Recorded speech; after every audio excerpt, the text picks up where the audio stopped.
Gazipur city corporation কর্তৃক বজ্র ব্যবস্থাপনা অপসারণের জন্য ঠিকাদার নিয়োগের জন্য ওনারা একটি শিডিউল ছাড়ে।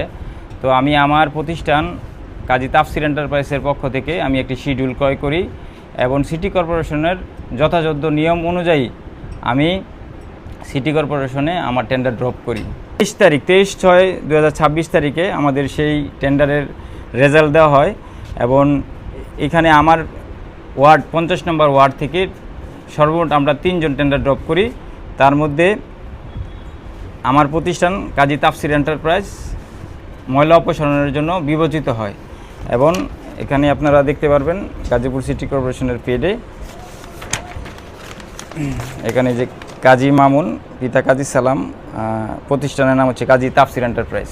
আমাদেরকে নির্দেশনা দেওয়া হয়, যখন তারা বলবেন তখন থেকে আমরা আমার ওয়ার্ডের ময়লা আবর্জনা অপসারণের দায়িত্বে আমরা নিয়োজিত হব।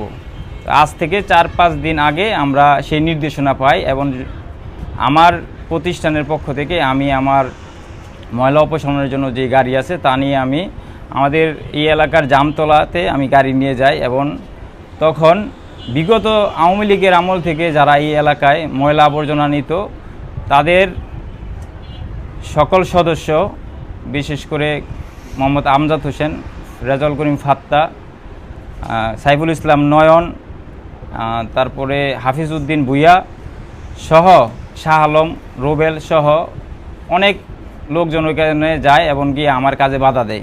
আমি গতকালকে একটি অভিযোগ করেছি টঙ্গী পূর্ব থানায়, যারা যারা আমাকে হুমকি দিচ্ছেন নানানভাবে।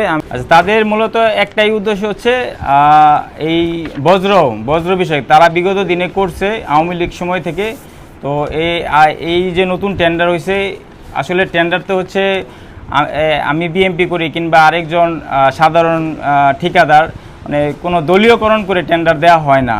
তো ওনারা যে বিষয়টি আজকে উল্লেখ করেছে যে আমাকে আওয়ামী লীগ ট্যাগ দিয়ে তারা চাচ্ছে এই বিষয়টাকে ঘোলা করার জন্য। তো আমি কোনোদিনই আওয়ামী লীগ করিনি।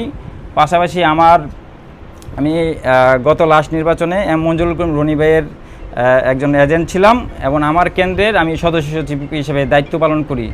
আমার প্রশ্ন হচ্ছে, আমি যদি আওয়ামী লীগের দোসর হই তাহলে এত বড় গুরুত্বপূর্ণ দায়িত্ব আমাকে দিত না। পাশাপাশি তারা আমার একটি এডিটিং ছবি দিয়ে আমার বিভিন্ন অপপ্রচারণা চলছে। এরকম আমাদের 50 নং ওয়ার্ডের সিনিয়র যুগ্ম সাধারণ সম্পাদক রেজাউল করিম ফাত্তা, তার গলাও একটি কার্ড দেখছেন যে আওয়ামী লীগের এমপি ছিল জাহিদ হোসেন রাসেলের একটি ছবি ঝুলানো আছে। কিন্তু আমি শতভাগ আপনাদেরকে বলতে পারি যে আমি কোনো সময় আওয়ামী লীগ ছিলাম না, কিংবা আওয়ামী লীগের কোনো কমিটি বা কোনো সংশ্লিষ্টতা দেখাতে পারলে অবশ্যই আমার এই বিষয়ে মহানগর বিএনপির সভাপতি এবং সাধারণ সম্পাদক আমার বিষয়ে তদন্ত করবেন। যদি আমাকে কোনো কমিটি কিংবা আওয়ামী লীগের সাথে সংশ্লিষ্ট পান তাহলে তারা তাদের দলীয় নীতি অনুযায়ী আমার বিরুদ্ধে ব্যবস্থা নিতে পারেন। এবং আরেকটি বিষয় হচ্ছে যে আমি যেন স্বাধীনভাবে আমার ঠিকাদারি প্রতিষ্ঠানের ব্যবসা পরিচালনা করতে পারি।